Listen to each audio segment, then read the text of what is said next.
We're going to talk here for the next, I think it's hour and 45 minutes or so, about the idea of AI-assisted prototyping, which is my sanitized version of the word or the phrase vibe coding.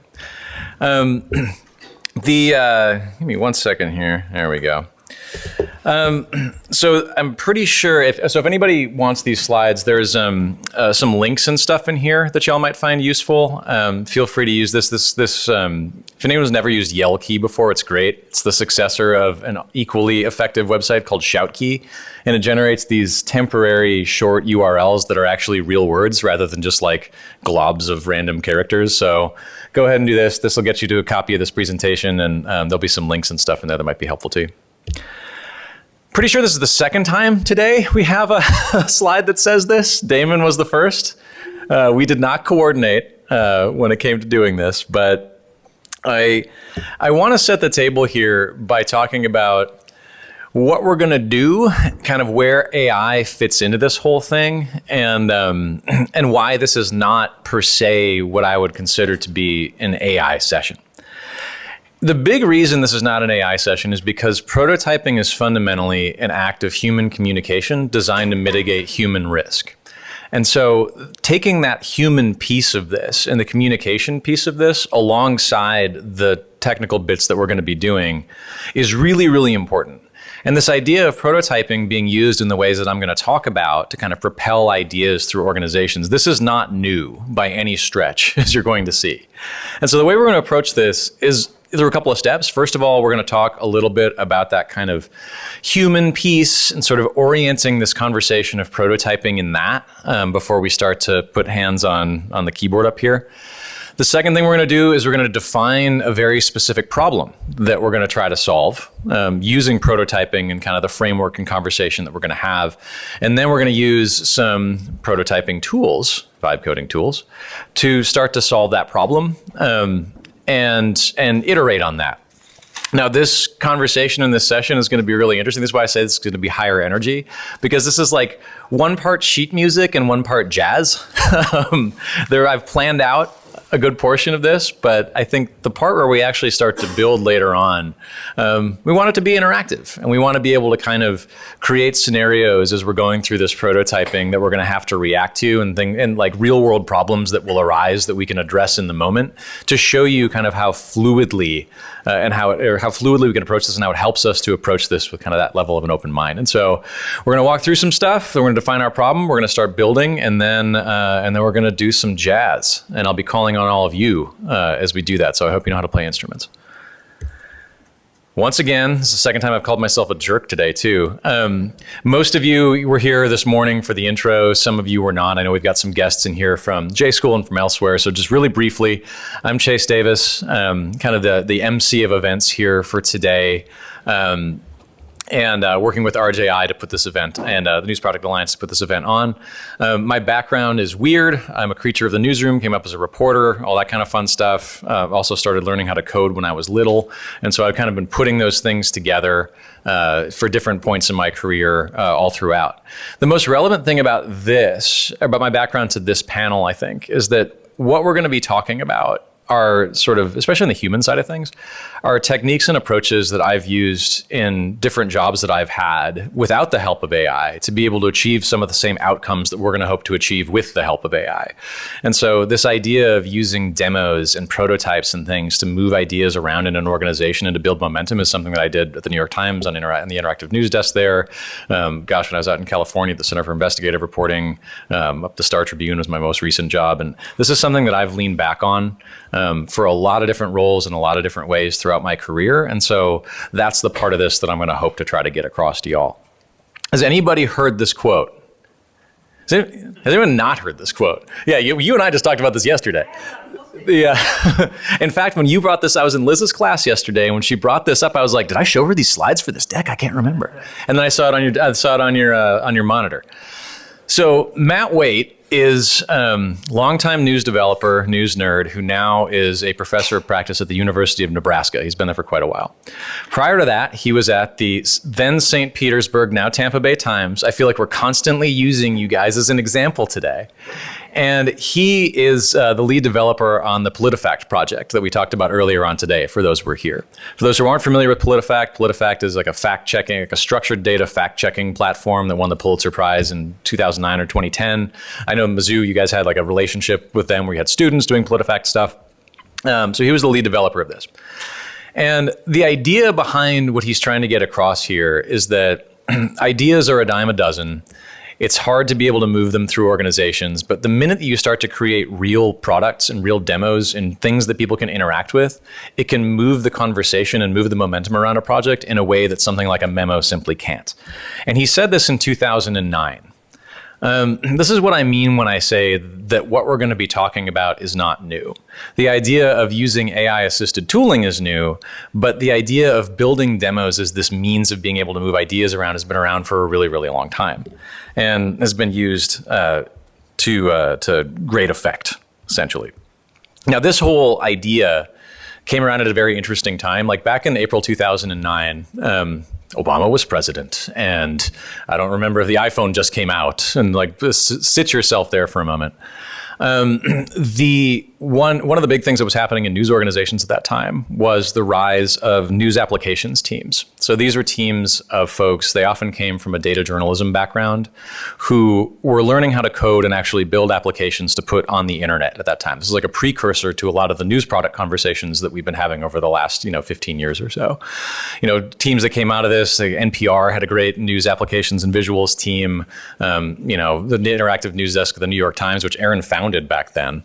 These are the sorts of teams that would build live, interactive, searchable databases. The Texas Tribune was famous for this when they launched. And the reason that those teams started to come into being at that time wasn't just random, and it wasn't just an industry trend. It was the product of a technological shift that, unless you were kind of in that news nerd world, you might not have seen. And at the time, that shift was the evolution of web frameworks. And so it used to be that you had to have like a pretty solid engineering head and some pretty strong understanding of the way that everything worked, from an engineering standpoint, to be able to build a website that you could actually put on the internet. And around mid-2000s, there were frameworks, you'll recognize some of these, those of you who are engineers, things like Django and Rails and these other things, that formed this layer of abstraction on top of that made it a lot easier for someone who didn't have that deep engineering knowledge to instead be able to build something with, you still needed engineering knowledge and some, you had some facility with code, but you didn't need quite as much, and you didn't need to be steeped in it quite as much. And so that created this entry point for folks like Matt, folks like Aaron, folks like me, frankly, to start to access, like democratize the ability to build these things. And so we could start to access these things in ways that were actually understandable to us. And those of us who wanted to tinker could tinker and build stuff. And out of that came, these amazing things like PolitiFact and live election results and news organizations and these news apps teams and all that kind of fun stuff. So this is what Matt said about prototyping, or why demos are better than memos. Said a lot of things about this.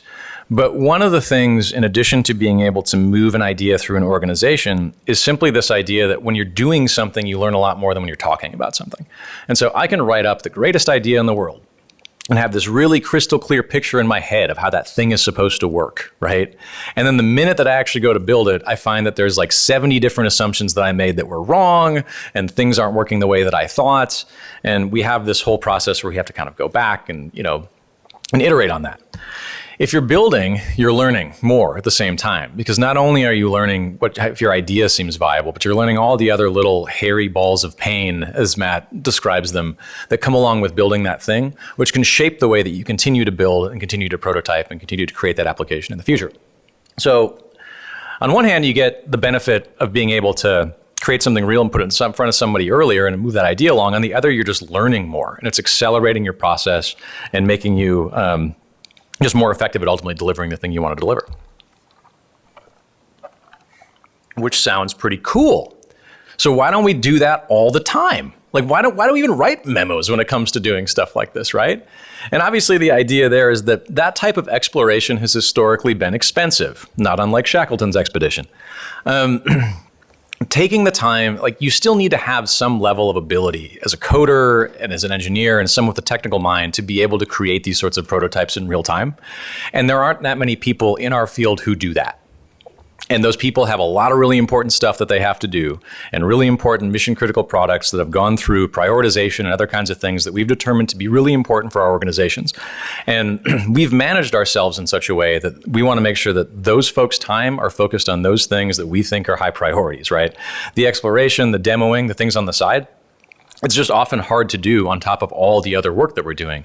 You know, it's Emily and Katie's points earlier about like, how do we fit AI in from a prioritization standpoint? It's like, we got a lot of priorities. And so some of these things that might seem a little bit, you know, off to the side often get moved over. That is what's changing. I don't know if any of you know Andre Karpathy. He's kind of become one of the more, I would consider him like pragmatic voices in the application of AI to coding in particular. Longtime AI engineer, was at OpenAI. I think he ran artificial intelligence for Tesla for a while. And this is something that he said, I want to say it was like last month. This notion that with the advancement in large language models now, programming is becoming what he calls unrecognizable. Because you're not typing computer code into an editor. That era is over. You're spinning up AI agents and giving them tasks in English and then managing and reviewing their work in parallel.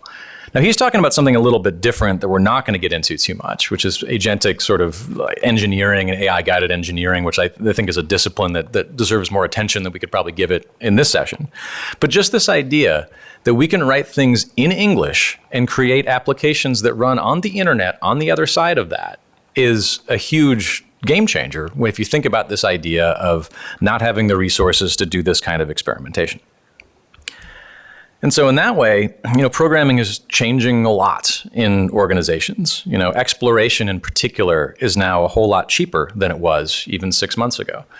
Now, we'll talk a little bit about this when we start talking about risk, but you know, we don't want to confuse the idea of engineering and coding and that as a discipline with the idea of vibe coding an application into existence from nothing. Those are two very different things. Building something that's actually going to work, be secure, be stable, still a very separate discipline from what we're discussing. But when we're talking about just that idea of exploration, you imagine that cost coming really far down at the point where the folks in this room, all of you, will be able to build web applications and, you know, like with plain English prompts. That changes a whole lot about the way that we think and the way that we do things and the way that we probably need to start approaching, at the very least, how, you know, new product development in news organizations. One of the things I'd encourage you all to take a look at is there's a link at the bottom of this. This is from a presentation from one of the design leads at Anthropic. And it's basically, the title of the talk is Don't Trust the Process. The traditional design process we've used to create new products is dead. I see some nod. You've seen this? Yeah, all right, nice. And what this, it's a YouTube talk, it's like 20 minutes. And what it talks about is this idea that now that we're kind of transiting into this era of more abundant ability to build an experiment quickly, a lot of the things that we do in the product world to be able to manage our process is built around this notion of scarcity. Now we're moving to this world of abundance. What does that mean for us? And so it's an interesting talk. I'd highly recommend that you listen to it. Definitely worth your time.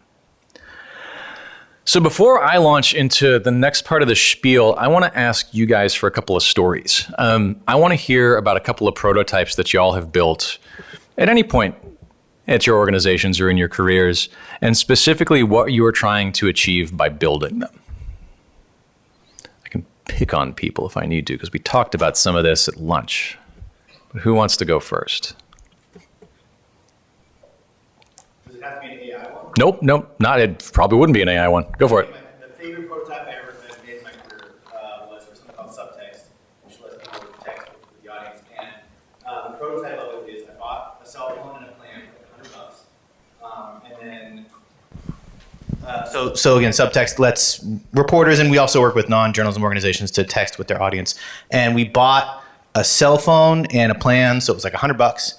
And then I found a reporter who agreed to do this in San Francisco, and we were going to pay him, I forgot how much a month, and he would Slack me in the mornings.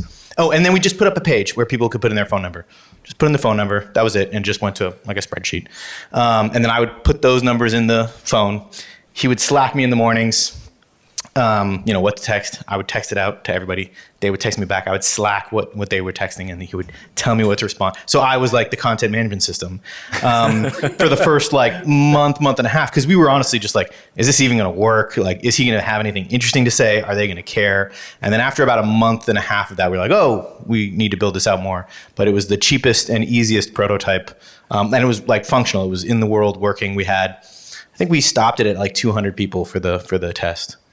You kind of got at this a little bit, but what was your goal in doing that? What were you trying to learn? The goal was, would he be able to produce anything interesting in text format? And would people care? Like, would they respond back? Yeah. And both of them were checks pretty quickly. Nice. Let's do one more. Who else has an example of something fun?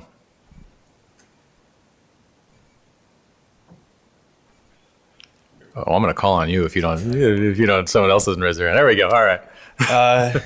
So this is a prototype that didn't work, but built a prototype for ranking the homepage stories on our news sites using AI, trying to see if AI could do a better job than a human at showing what users want to read. So it used like historical data, Google Trends, all the data we had available.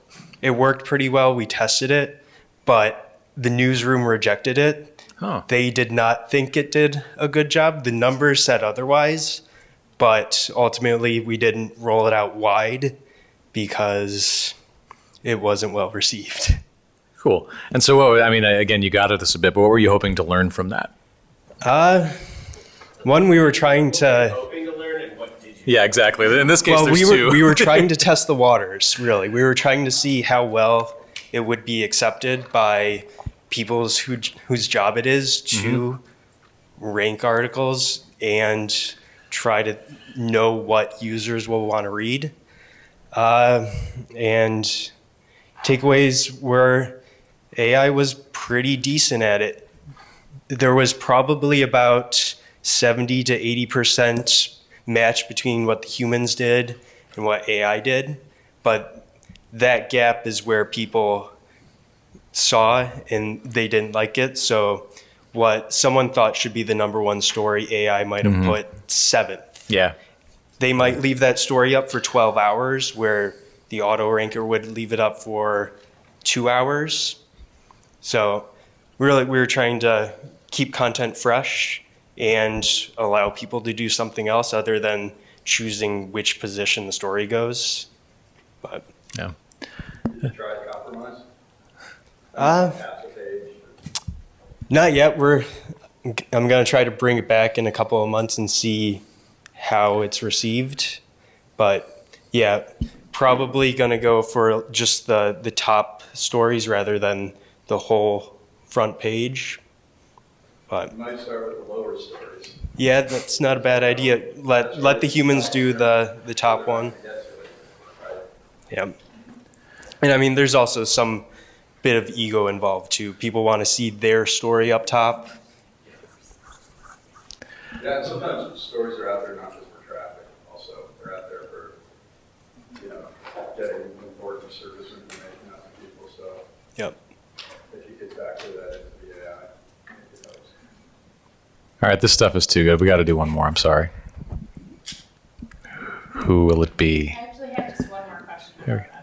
Oh, yeah, go for it. Did the team have the ability to overwrite what was on there if they wanted to? They did, yeah. It was a prototype, so it was not fully built out into like a pretty dashboard, but they were able to either flag something not to include, or they were able to like manually reorder it. There was a dashboard that listed out like the reasoning behind it. So part of the output was, one, the structured data of the order, but also why it ordered it that way. So that was helpful to try to get them to understand why it was doing what it was doing. But Yeah. Just say, since on the subject that Seth can talk about this too, we have a sort of opposite of that. There you go. The LA Times had a lot of problems with engagement and people coming back to the website, and a lot of it had been human curated for years and years and years.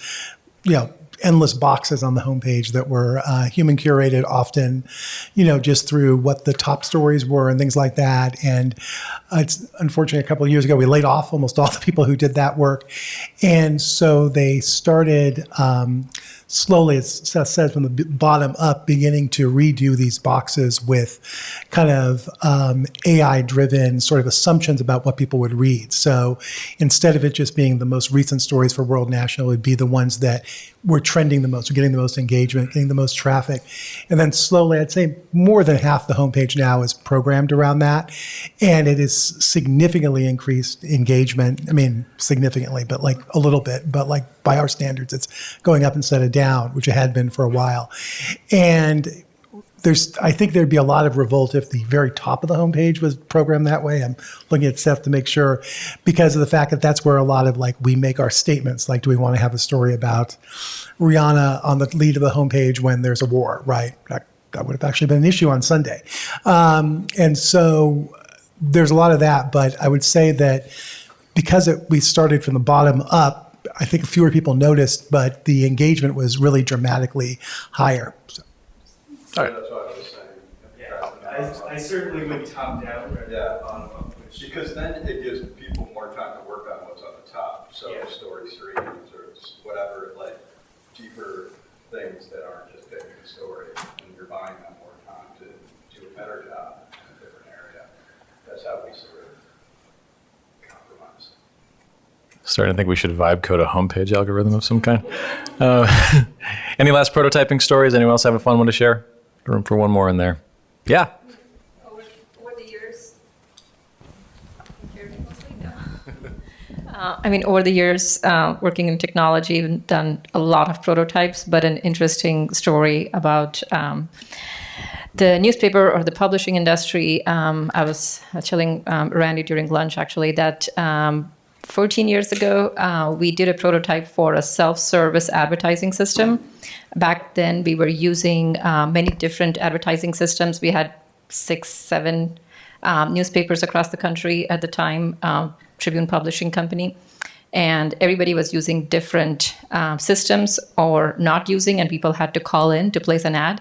And we wanted to put an end-to-end system where you never have to pick up the phone throughout the advertising placement process and do it self-service on your own. So we created a prototype for that.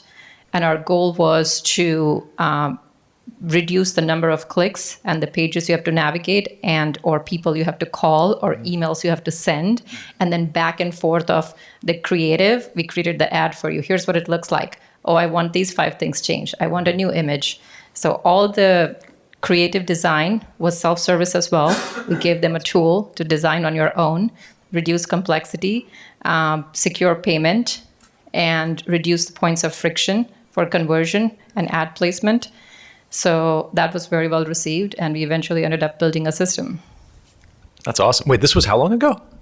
This was 14 years ago. This was my first project when I joined Tribune. I feel like these conversations are starting again about self-service creative with AI being involved in those things. And so it's funny how these things go full circle.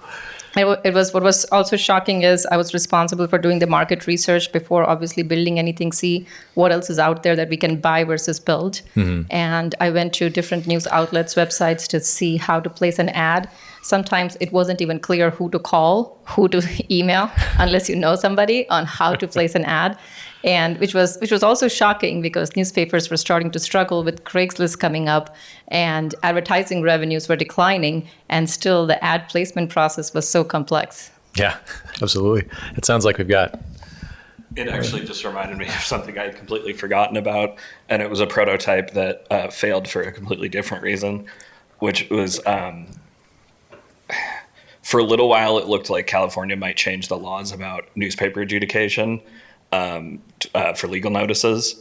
And so we built a self-service system for placing legal notices to show what that would look like and, submit that as evidence and everything of Long Beach doesn't have a daily print publication. So that our argument was there's nowhere else, people are placing ads in papers that aren't even in the city because, they're placing it in Pasadena because we don't have a daily print here. Yeah.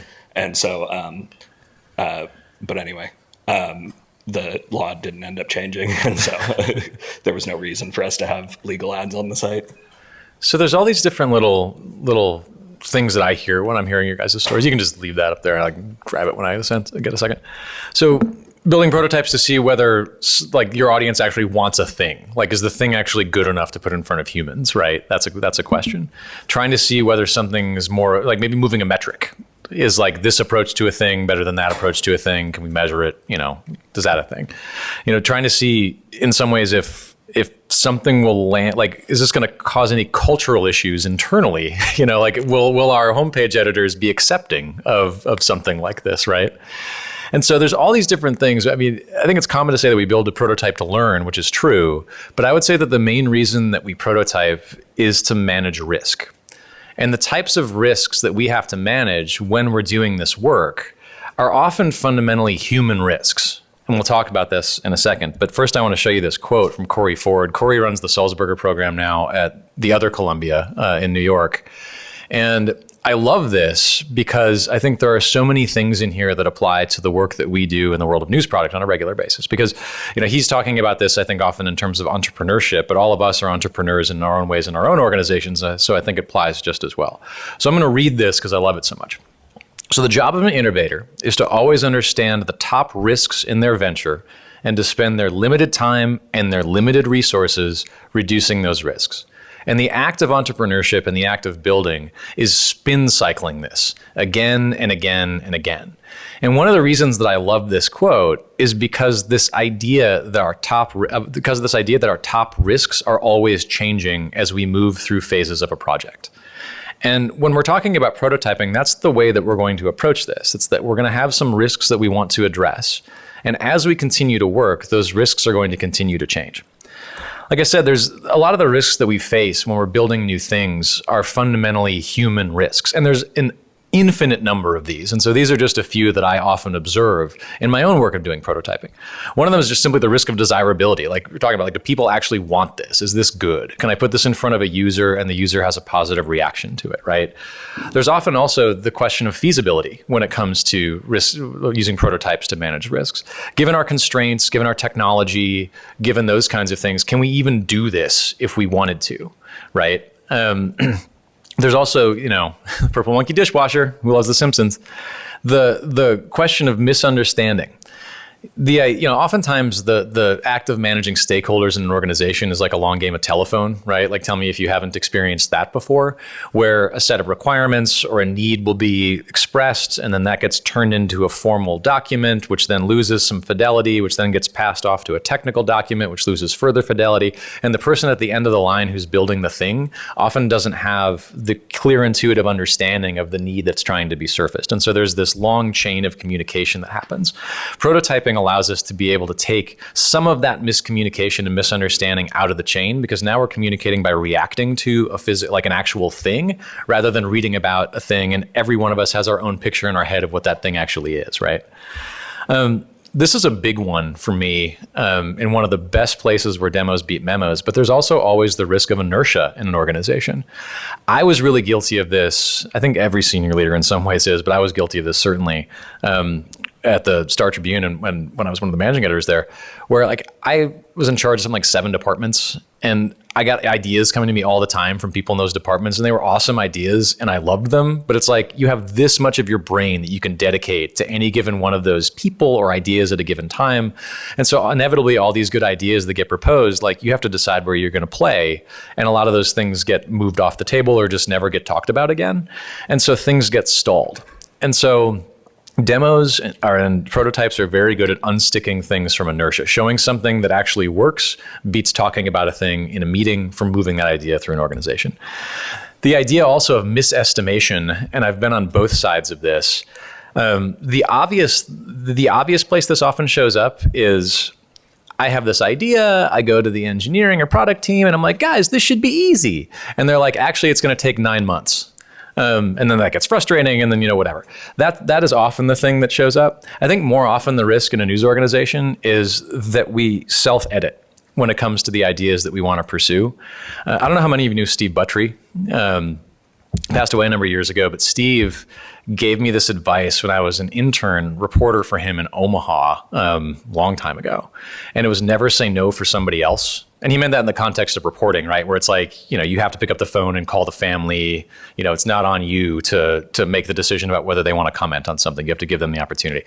And I think that's something that also applies to us in news organizations, where we often think, and I can't tell you how many times I've heard this, like, oh, this just seems like it's going to be too hard. I don't think we can pull this off. Well, it's like maybe a prototype unsticks you and makes you realize that something is more possible than you thought that it was. And so all these different human risks that we face, I think, are what we prototype for, to try to manage them one at a time or in sequence to move things around.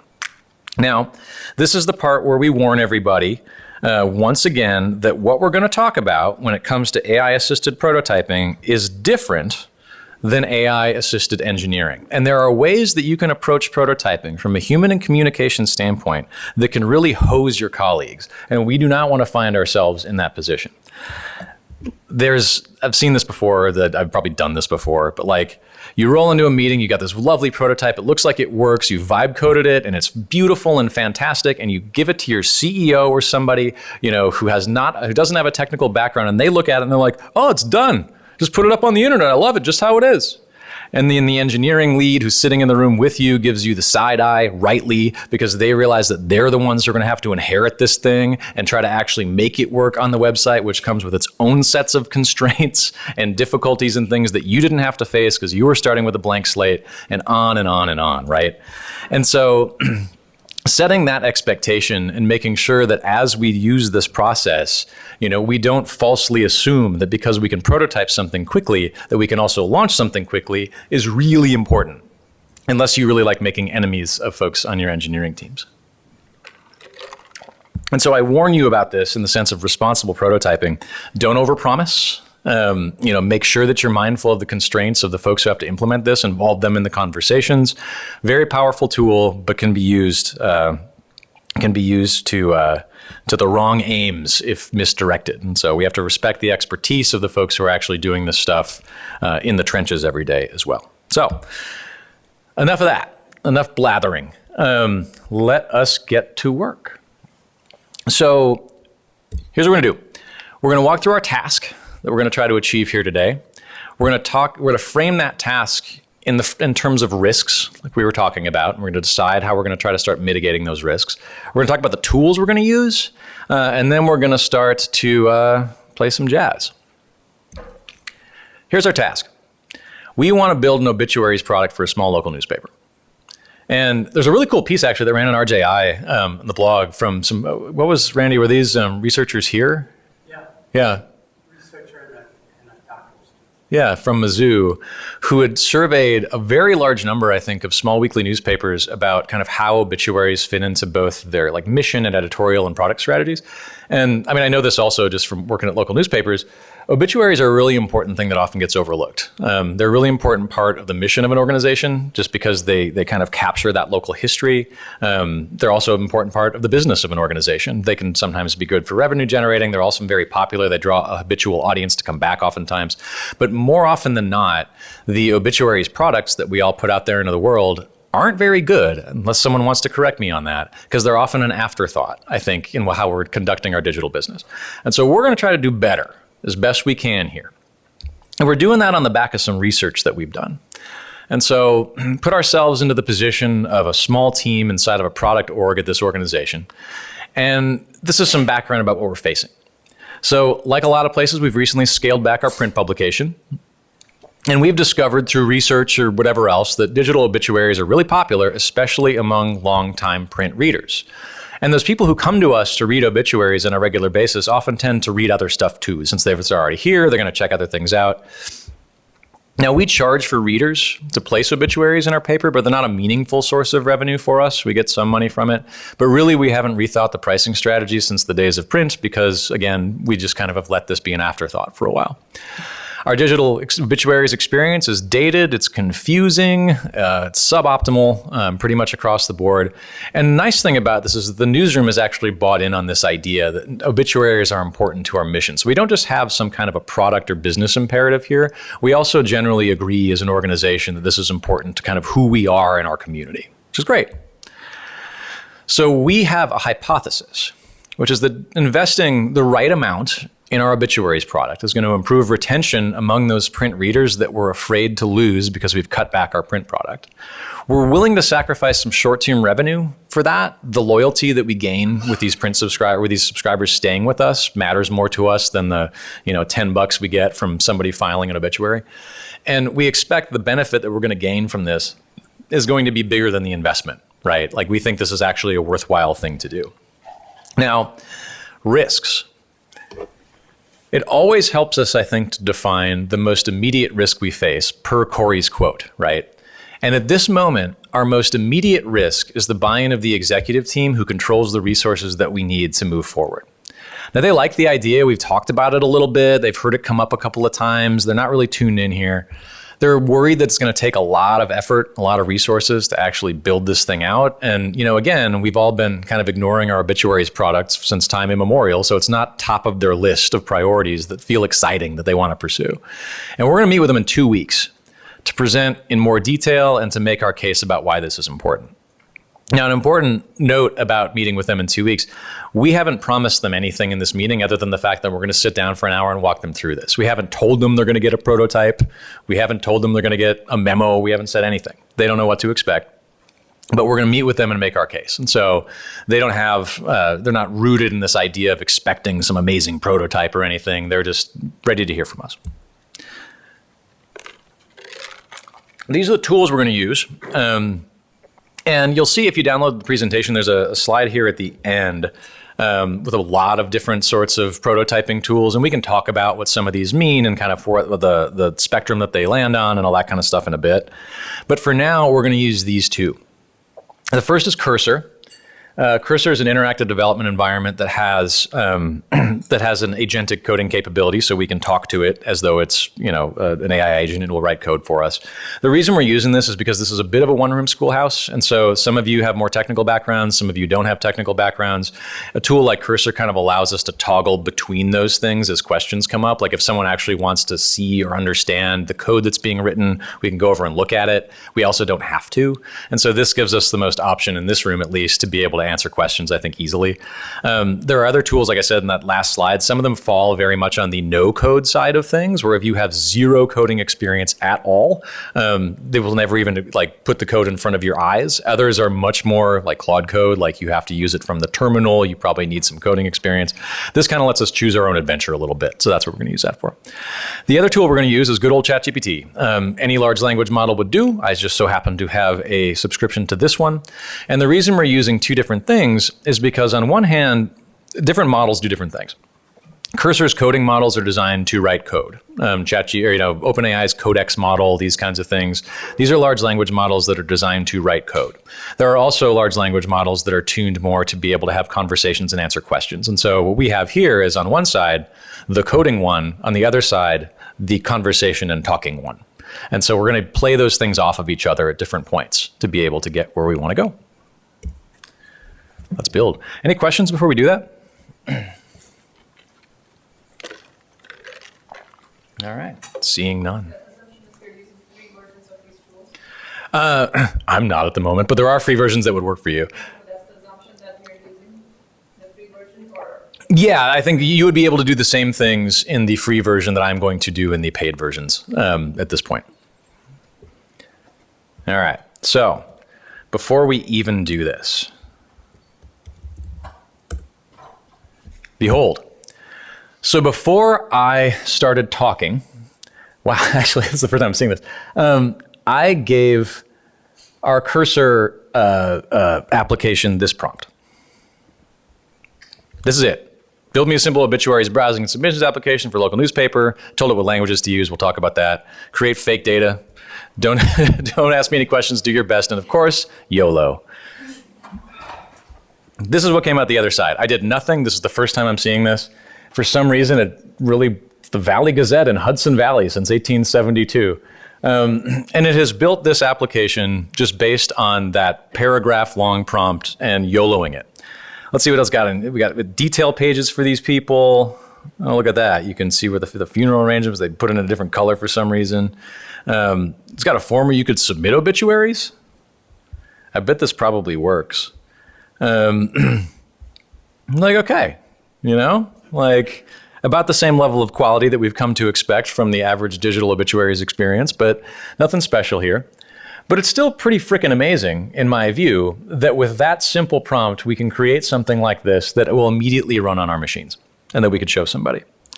And so I put this here not because this is exactly how we're going to do things, but because of a simple just demonstration of how this can turn into this with nothing else other than typing and pressing the enter key.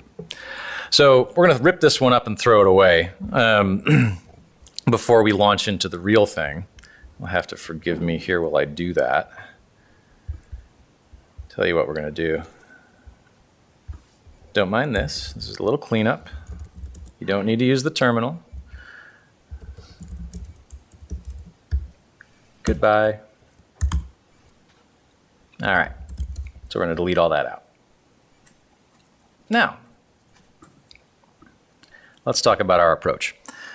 So I'm going to pull up a couple of notes here. Before we get moving, I'm going to move over to a different doc.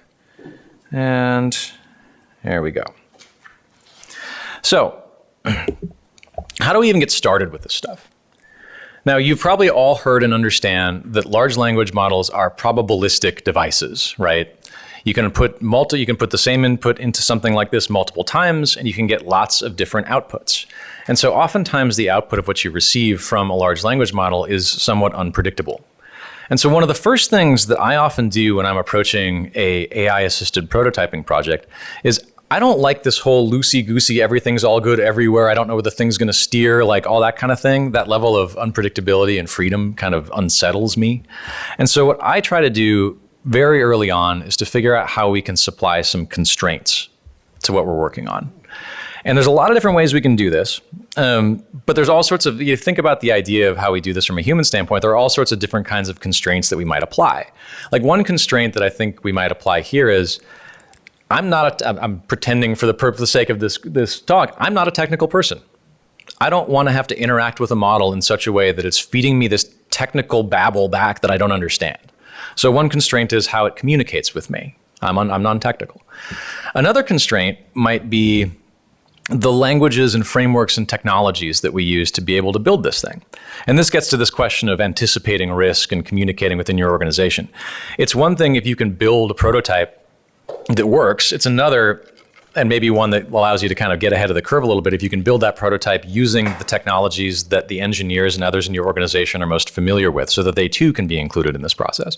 And so maybe one thing I want to do is talk to my product and engineering teams, get an understanding of the types of technologies that are in use, and maybe I want to supply that as another constraint to my model. There's all sorts of different things like that. And how you're going to do that depends on the project. But the way that I often express these things comes back to the same spot. And that's this idea of, of a file that you can supply to your coding agent, which is known as agents.md. So basically, no matter if you're using a zero code agent, something like Cursor, another kind of coding agent, Claude Code, whatever else, there is a way to be able to specify to it these early constraints and things that you want it to take into account. Now, in some cases, that might be like a system prompt if you use something like Lovable. For what we're going to do, it's this file called agents.md. And what that is, it's basically a long instruction set that you give to your model so that it knows how to communicate with you. It knows any architectural constraints that you might face. It knows what languages to use. It's basically the ground rules for how you're going to interact for the purposes of this project. Now, I haven't written one of these from scratch before because I'm a non-technical person. And so how might I approach the act of doing that? And this is where we're going to dive into something else that I think is a nice best practice here.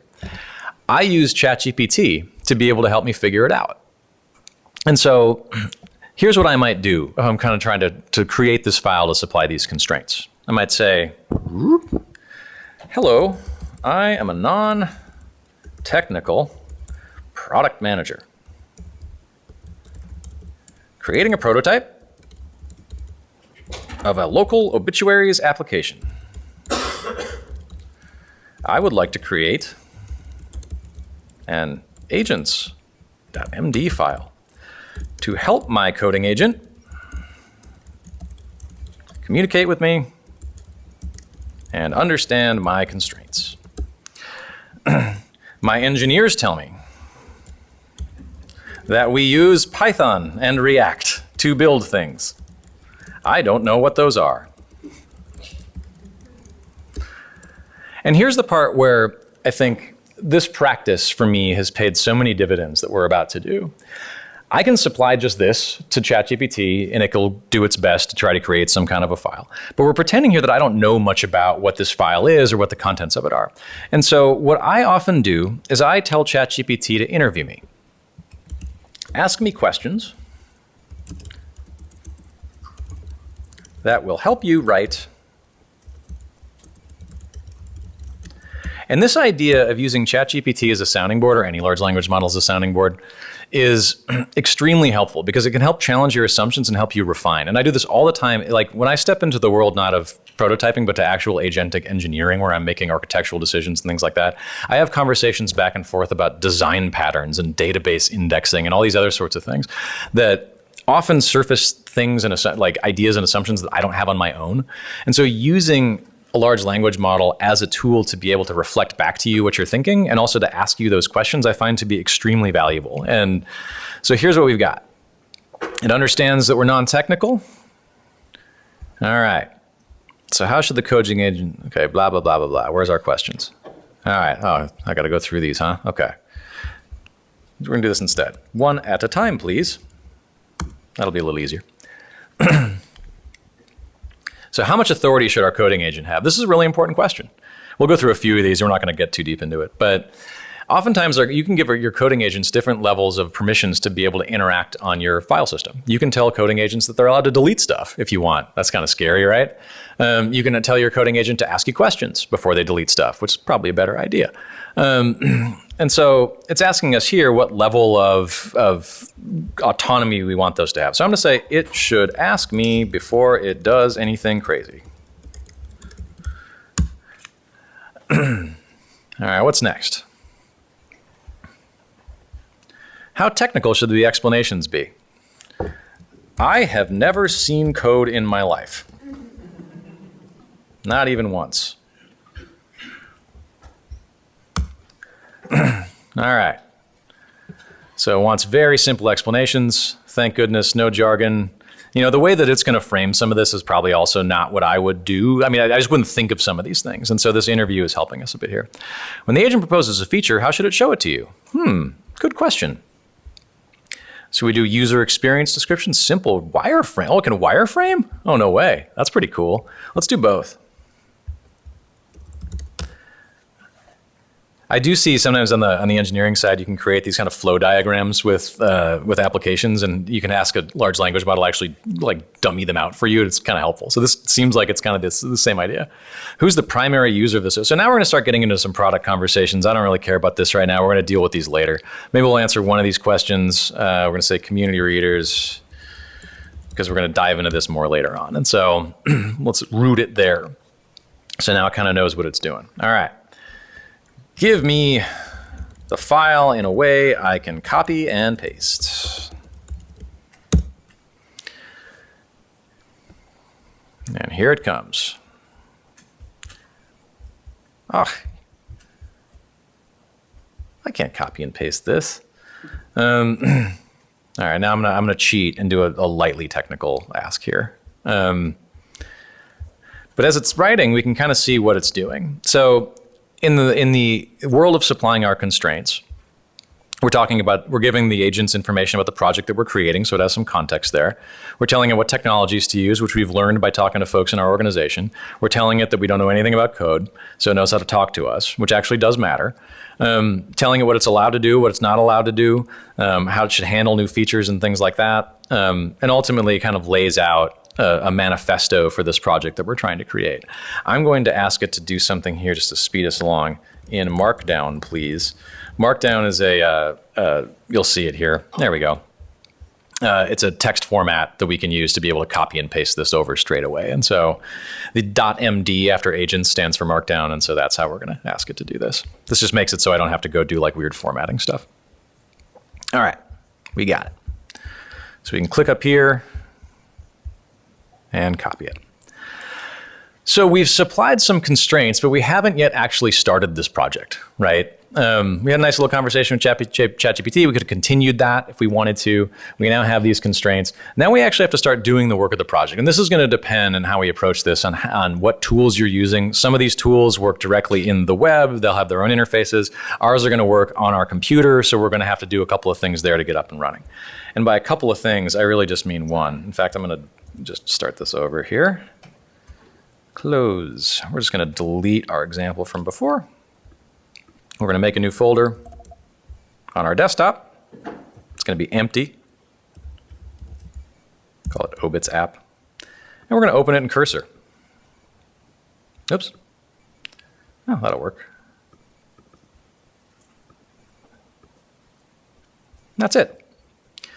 So this is Cursor. Cursor has, you know what I'm going to do? Just make this a little easier to see. Zip that over. Cursor is, some of you are familiar with this who come from engineering backgrounds, but Cursor is basically a fork of VS Code, which is a code editor that a lot of engineers have used over the years. And so what makes it a little bit different, although now I think that some of this is integrated into the original as well, is that when you open it up for the first time, you're going to notice that there's absolutely no code. There's no layout for our application. There's nothing. The main thing that it tries to emphasize is that the point of interaction should be with these agents. And so it's kind of a funny thing when a coding editor, by its default layout, tries to emphasize that you should not look at the code and you should instead be speaking English to it, because that's not the way that these things usually work. So on the right-hand side here, we have our little box that just works the same as a ChatGPT box for the most part. On the left, I'm going to bring up some other stuff. We're going to have the files that are actually created in here. We can open up the files and edit them if we want to. You'll see some of that. We might also open a terminal, make it a little easier for us to run this. That stuff you don't have to worry about so much. But basically, over here on the right, with our main view for our chat, is the way that we're going to interface with this thing. Now, we've already actually created our agents.md file here. And so I could just create a new file in here if I wanted to, and you can just paste it in. But again, I don't know anything about how this tool works. And so I'm just going to go ahead and ask our agent to do this. Make me an agents.md file that contains this.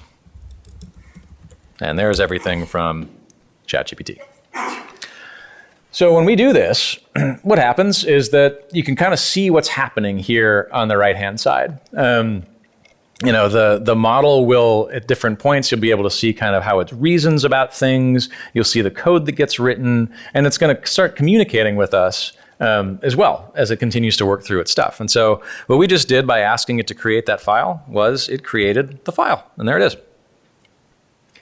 Now, again, this is more for folks who are more technical or more interested in this part of things. You can also approve or undo anything that happens here. In this case, I'm just going to say I'm going to approve it. But essentially what's happening is that changes are being proposed, and then you get to accept them or not. And so you can be as diligent or not as you'd like about that. But all of a sudden we have now here our file, which is great. So going back a little bit, set our constraints. First thing we want to do out of the gate. We can use ChatGPT as a sounding board, which we're going to continue to do. And once we're able to put this stuff or open up our editor in a blank file, we can basically just interact at this point just through our chat agent to be able to create the sorts of things that we need. Questions on that piece before we launch to the next?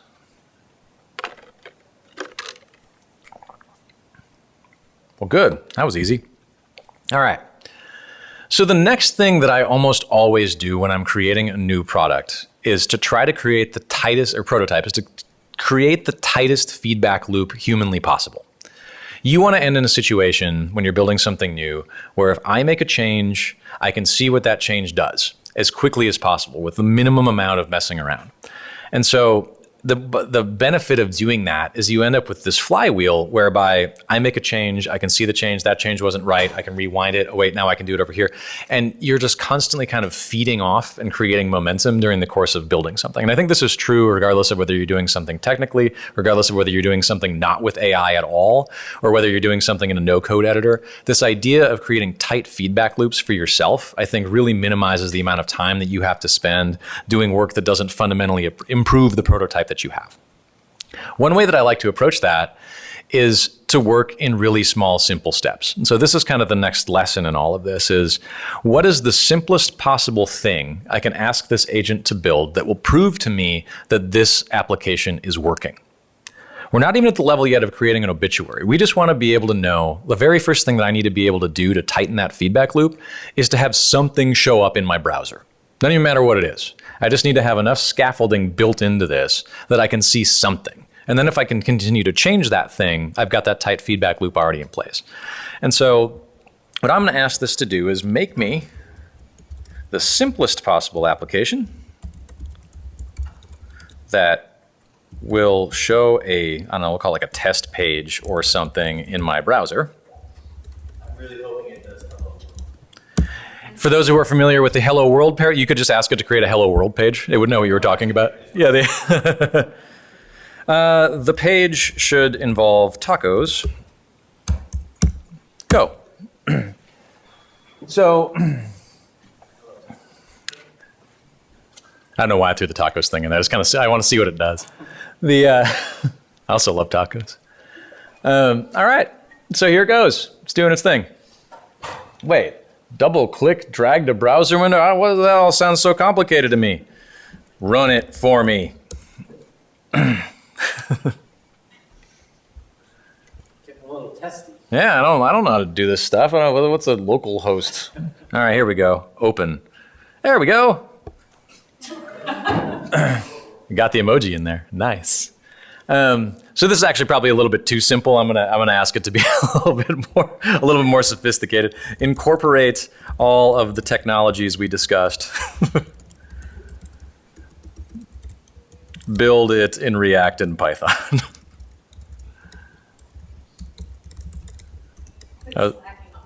Exactly. It's like, what, you're just gonna put like a taco emoji on a page with no styles? That's ridiculous.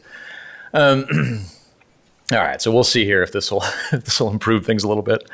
Again, the value of this is not that we're starting to really do product thinking or product work here. It's to create this really, really simple thing that we can constantly change. And we're going to see that as we continue to build out this obituaries application, we're going to try to approach this in those individual steps with one thing or a couple things changing at a time, depending on the risk we're trying to address, and then being able to quick look at that again. We're going to be able to rewind that if we have to, be able to fix errors if we have to. One of the lessons about this is if you ask an application or a agentic prototyping application like this to do too much at once, it can take a lot of liberties, right? Like before, when like the Hudson Valley Times obituary page that we created, there's any number of different directions that the model could have taken that. It could have also fed out a broken page. Like we have no idea. We basically gave it no direction at all because we asked for this extremely broad thing. One really helpful lesson when you're building stuff here is ask for narrow things and stack them on top of each other. And then that just reduces the surface area by which the model will be able to make errors, right? Like the bigger the ask, the bigger the risk that something goes wrong. Yeah. Roman. Yes. I was saying the lights are kind of like I thought that was you. Good to see you, man. What's up? You haven't changed the video. So I guess I try. You said that you were a jerk at the beginning. He can vouch for this. I digress. So the question is, you did supply in the agency file, but apparently we did mention in the agency file that it should use Python and React, right? Yeah. So it didn't do that necessarily, so maybe that's because we should have told it to use that agency file, or is the idea to just understand that it Yeah, I think this was a fault of my prompting in this case, right? When I asked to do the simplest possible thing, I think it took me at literal and did the simplest possible thing. I didn't specify that it should, use any of the other stuff at that point. My question is by design, it should just know to use that file by default as something that contains information for it and how to build it. Yeah. I think in general, I think it does. If we had said in the agents.md file, make sure that all code that you write, including for simple things, is always done in these, it would probably have taken that. I think it just kind of interpreted otherwise. In this case, though, I think, that was a fault of my highly literal prompting more than anything else. Could not load tacos. That's a shame. Where are they? I have no idea. I was gonna come up with some numeric joke about tacos, but I don't have one. All right, so. And it's taking your original prompt, correct? To base all of this off of? Yeah. So as I continue to feed stuff into this and I continue to have a conversation with the model, all of the things that I'm saying to it go into what's known as the model's context. And so it has a memory of the conversation that we've had up to that point. There are things we'll run into, I think, as we get further along where that ends up being a problem. But at least for now, it knows everything that we have said. And so the context that's being contained here is the code that exists in the application, the agents file, everything we've talked about. And eventually that context will fill up. And that causes problems sometimes. But yeah, it knows. So I'm getting this can't load tacos error. What does that mean? And this is a nice little helpful side, side lesson, which is how do we debug errors that show up? The answer is you feed them back into the model and say, fix this. And often it does a pretty good job of doing that, which is kind of nice. So we'll see if this actually happens here.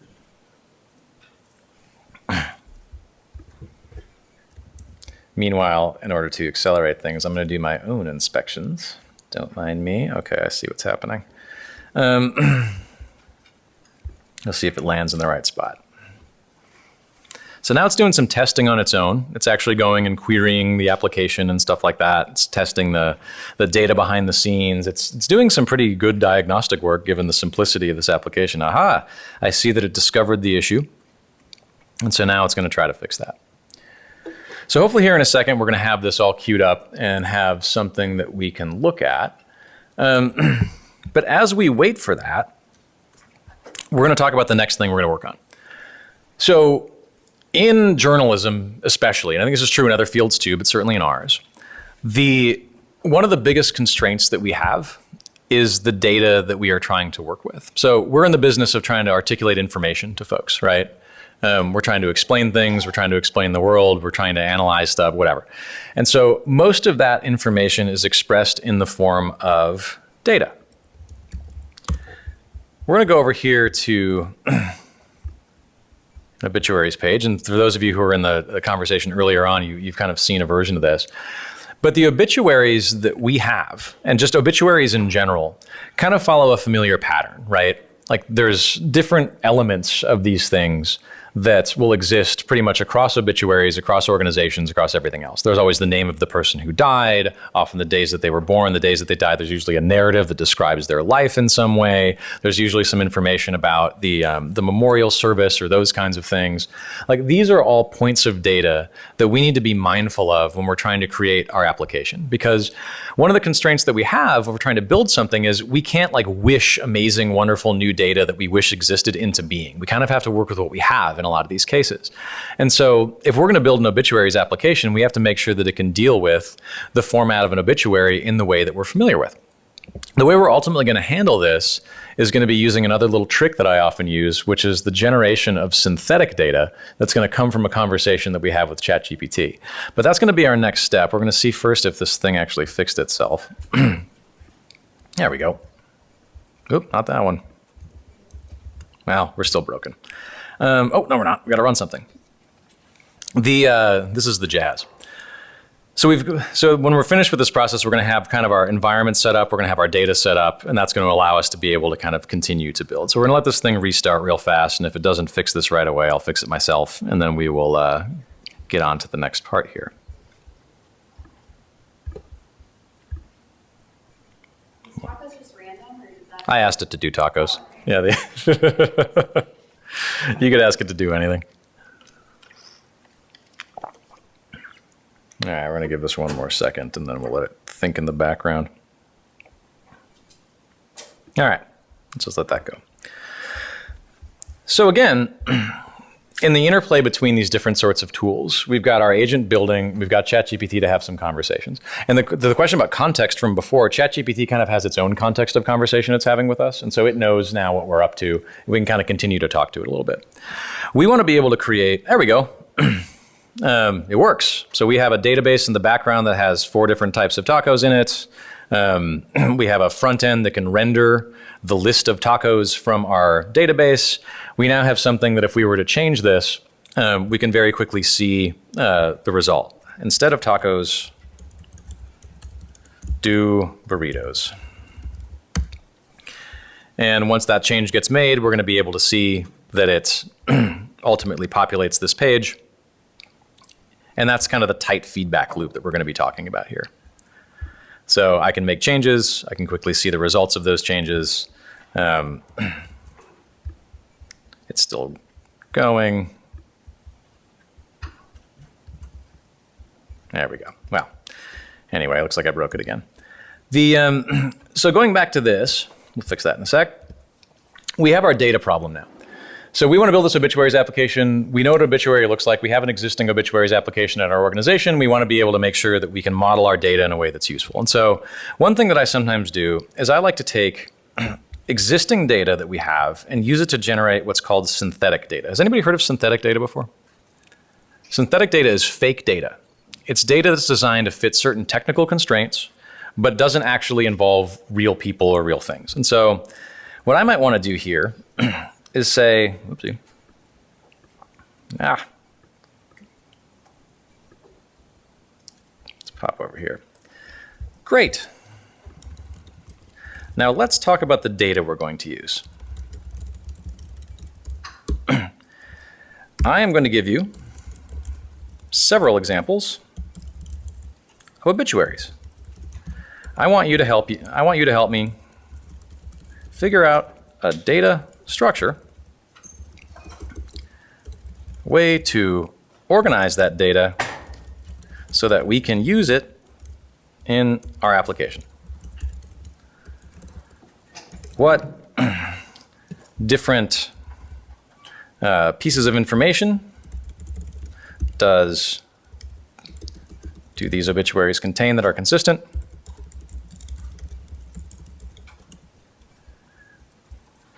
And we'll copy a few of these in.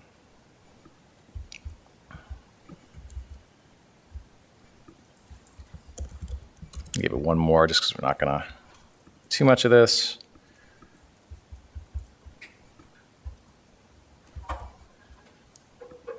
Cool. So it's going to take a look at this and try to figure that out. See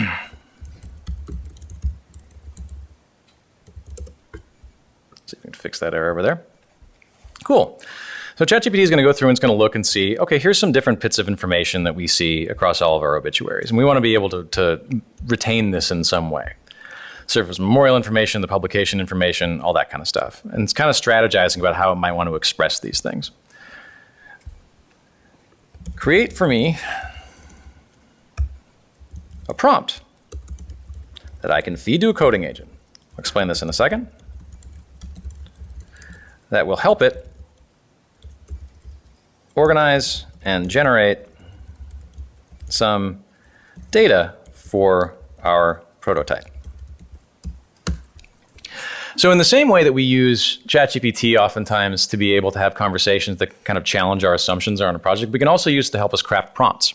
This is something else that I find pretty useful where, again, if I'm coming into this with no knowledge whatsoever how to express some of these technical considerations to a coding model, I can ask ChatGPT to help me do that for me. And so here it goes. It's going to go ahead and crank out this prompt. It seems like it's quite a lengthy prompt, to be honest, but we'll let it do its thing anyway. Meanwhile, Markdown pretty universal for like the format. yes. Yeah, Markdown is usually the format of choice when interacting with models like this.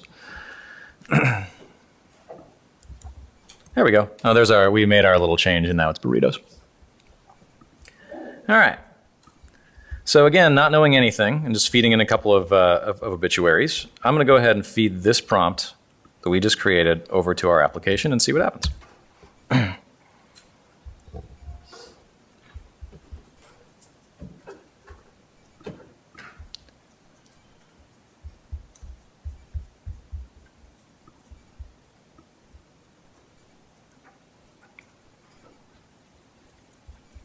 And you can see it's kind of having a technical conversation with itself behind the scenes, which is kind of funny. Oh, sorry. It wants the examples. Here's one. There we go. All right, so it's doing its analysis. It's going to go through. It looks like, here we go. It's trying to create some data for us. That's helpful.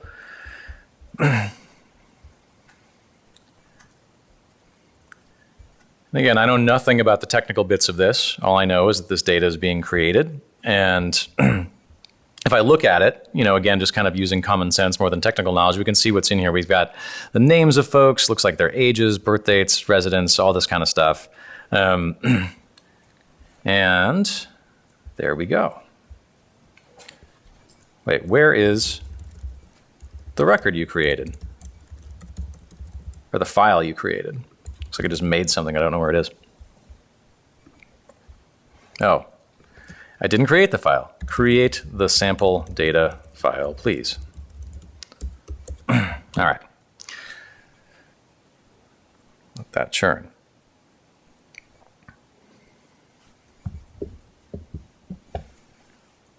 So once this is done, we're going to kind of continue our little step-by-step that we've been talking about, where first we've now got something that displays in our browser. Now we've got some sample data. And the next logical step, if we're going to be moving in small steps, is to be able to take this data and try to see if we can display it in our browser. So instead of just doing instead of doing tacos and burritos, let's write, let's modify our application to display this data instead of burritos.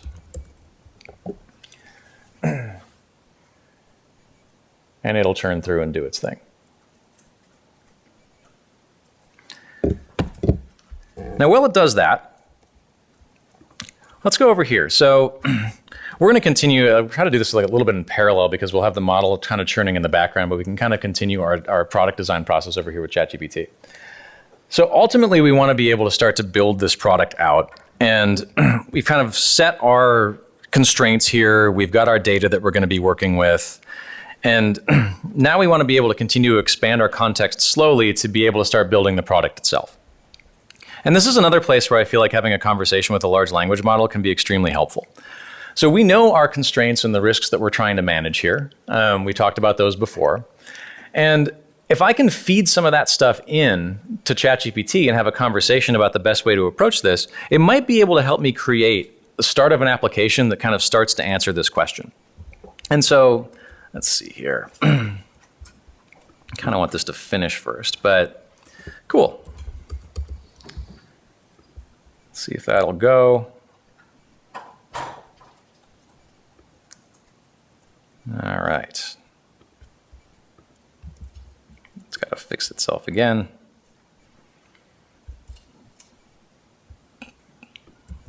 There we go. So now we've got a little browser. We've got our sample data that we've created, and now we've got something that we can use to be able to look through this sample data on our little website, which is kind of nice. Again, we're just growing this thing one little bit at a time. One of the things that this introduces is an idea that we're actually going to talk about later today as well, which is this idea of disposable software. Has anybody heard about this? Ever heard of this concept before?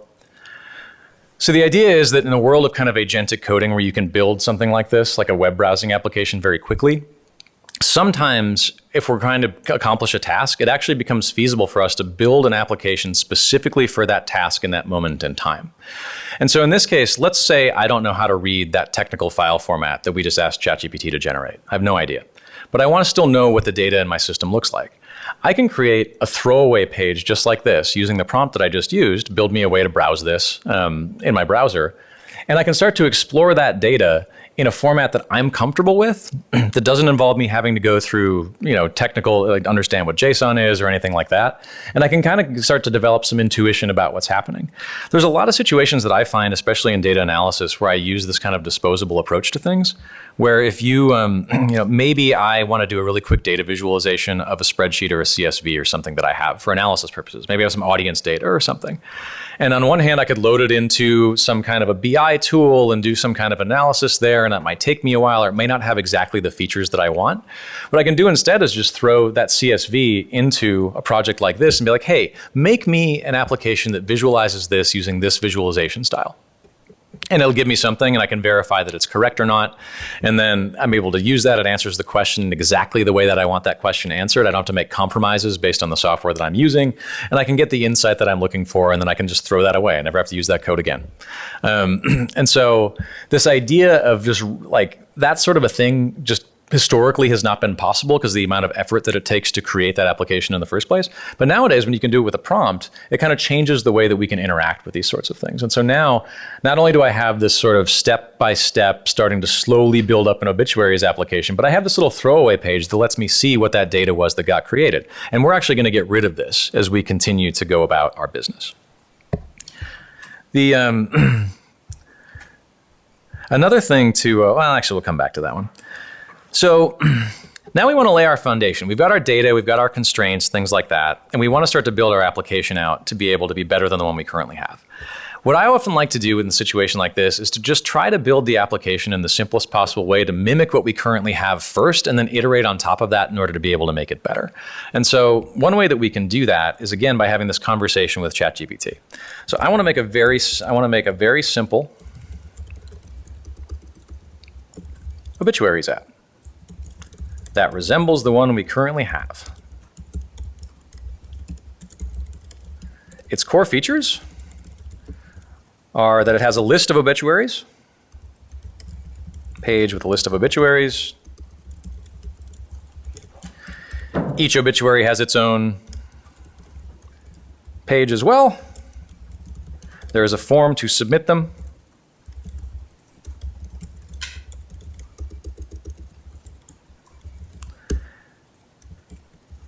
And all the obituaries generally follow the pattern of the data that we discussed. Now I could enter this in right now and I could ask it for a prompt and feed it back over into the coding agent and that'd be fine. But I'm actually going to ask it to do a little bit of interviewing of me to make sure that it can kind of refine a little bit. And so ask me some questions to help you create a prompt that can give to our agent to build this. Remember, I am non-technical. So this is kind of a fun process, and I don't know if any of you have tried this, just even outside the realm of prototyping, but being able to kind of channel ChatGPT or your language model of choice as a sounding board when you're thinking about features, when you want to put yourself into the head of a user, when you're trying to have it inhabit a persona, maybe when you're in the course of product development, sounds really hokey and kind of weird, but it actually can be super effective. Not necessarily because it's the best possible representation of whatever that persona is. Obviously, real humans are that. But it often still will confront you with questions and perspectives that you yourself may not have considered. And so one trick, there's a guy whose name now escapes me, who's gosh, he's been going viral a lot lately. I tip my tongue.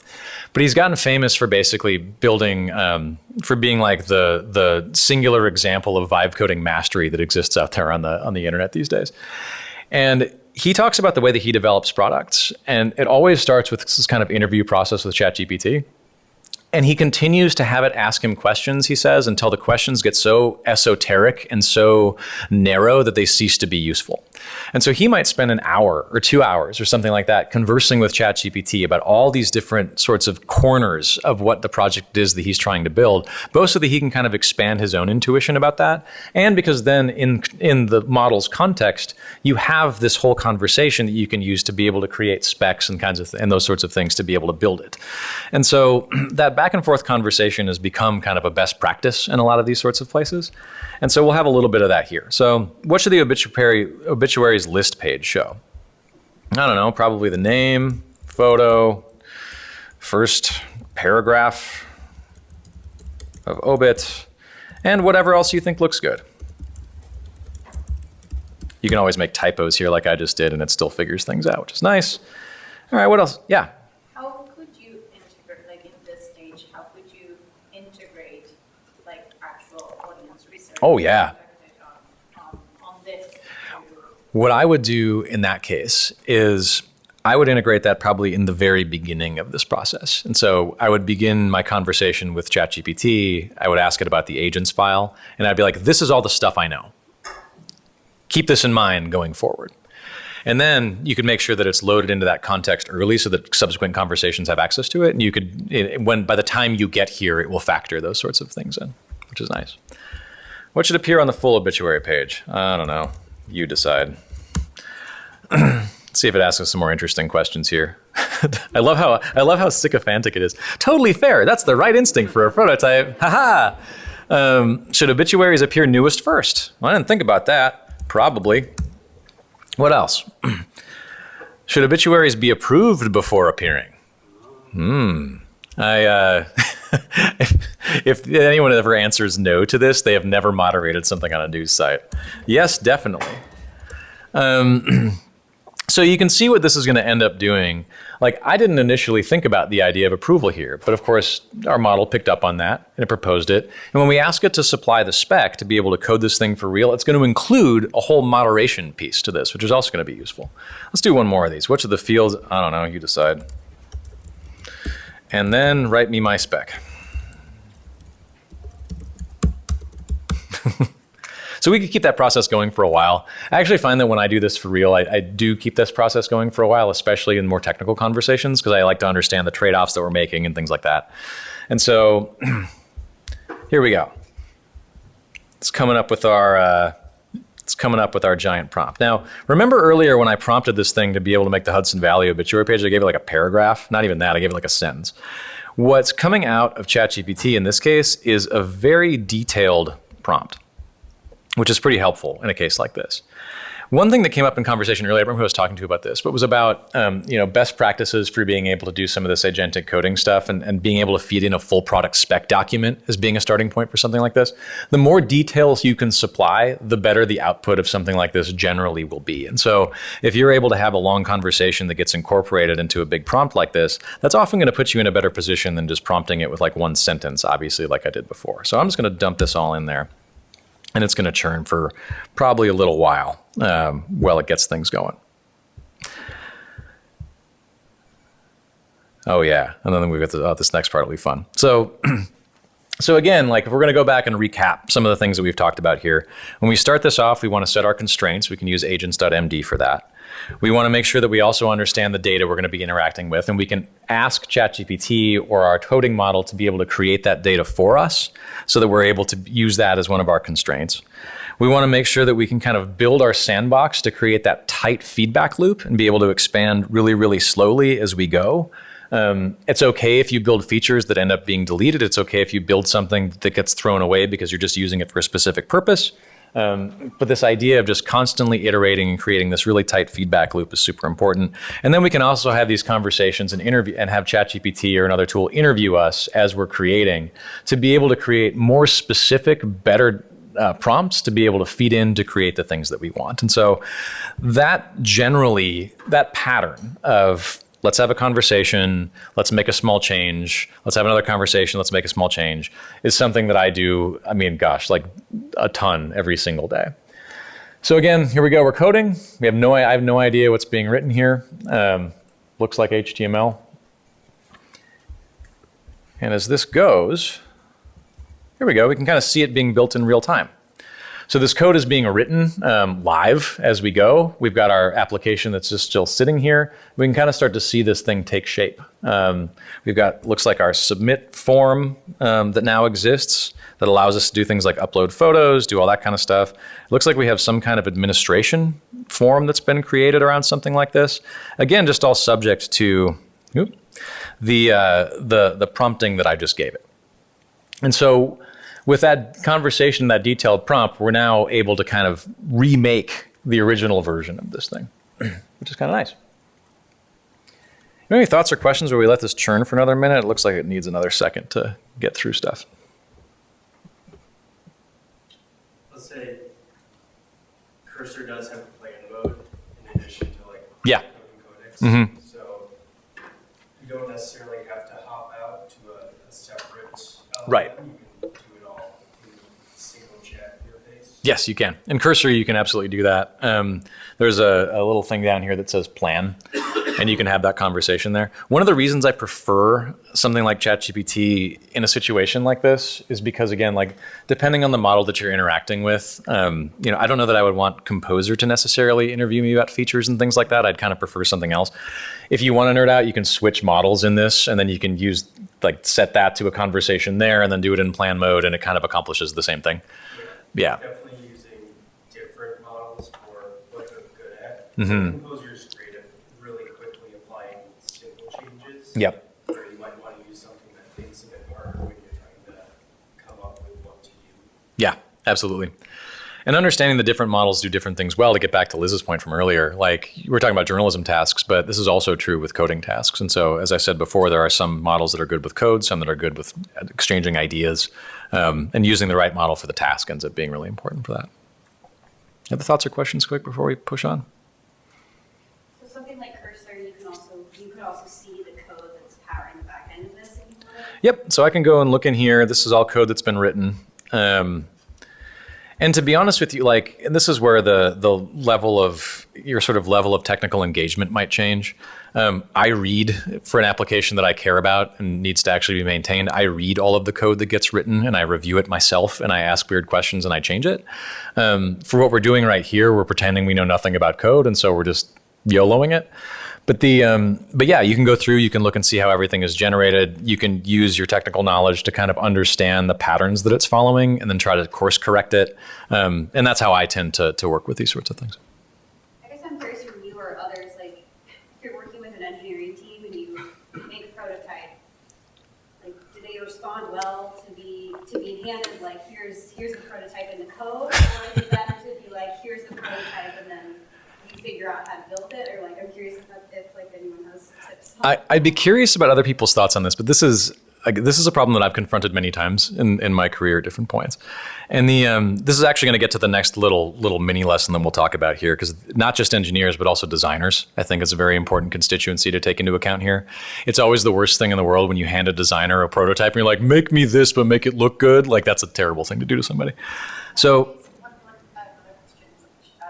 We are working with teams and we are using Cursor and ChatGPT in this case. Is there a mode for collaborating and like co-creating this prototype, or it's only one user working?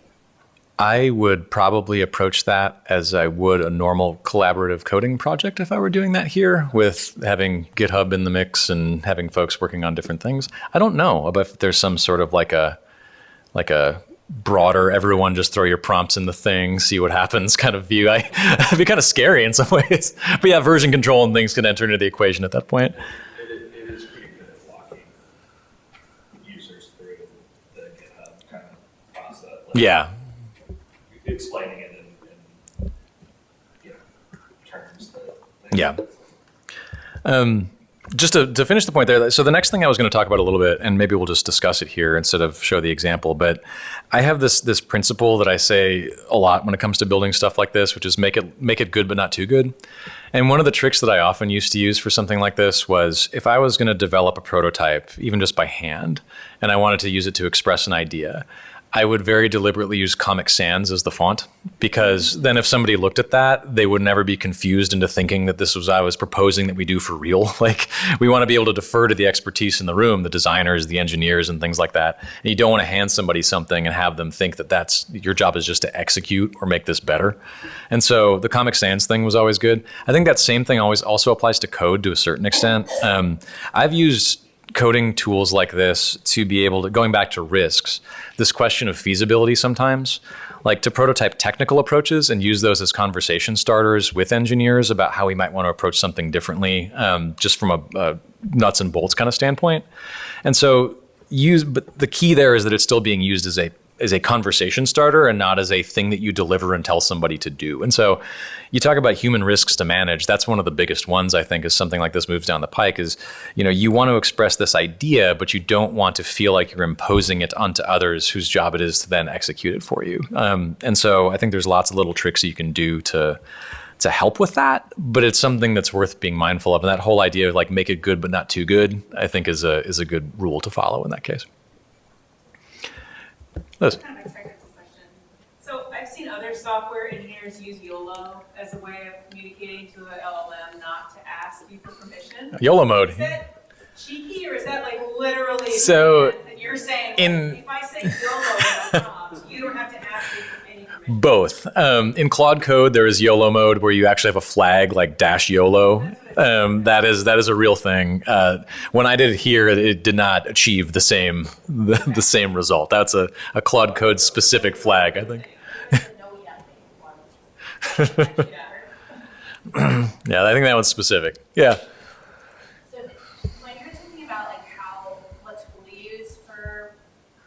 prototype. I'm curious why, when you think about the end product here is something we want to show executives at a meeting.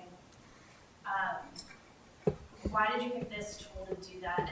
And also, I think I'm curious about like the methodology used. So you could have, I guess, you didn't have to say what type of technology or tech stack to use, right?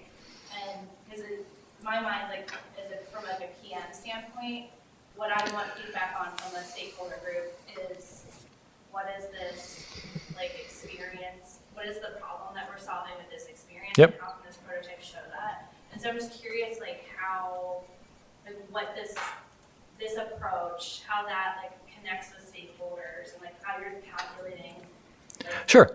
how you pick different tools. Yeah, I think it comes back again to the risk that you're managing. And so one of the reasons about the technical thing, just to answer that question, is one thing that I do a lot of and I think is helpful to think about when we're building is to try to see around corners and anticipate what other risks and issues might show up. And so for me, when I think about that, what I'm thinking about is it kind of doesn't matter what language I build this in, right? Like you can do it in anything. We're just we're prompting our way into being right now. But since I know that other stakeholders in my organization who may at some point be involved in this will be communicating in these particular terms, why not just go there so that we can kind of get ahead of it a little bit? So that's the way that I think about those sorts of things. In terms of the tools and things to use, like I said in the beginning, there are all sorts of different tools we can use for this. You can use something like Lovable, which is purely like no code, that kind of stuff. There's things that are more design forward. There are things that are more code forward. I did this mostly for the purposes of this class, both because I use these tools a lot and also because it kind of lets me toggle between stuff as questions come up about code or whatever else. I think there are so many tools on the market right now for this, frankly, that I would say, and the market hasn't consolidated, that it's kind of like, what do you feel comfortable with is sort of the world that we live in at this point. Which ones do you like? Which ones do you feel speak to you? Which has a design and an interaction pattern that fits with you? And so I don't know, there are certainly pros and cons to different versions of these things, but at the surface level, I think that's probably the most important thing right now.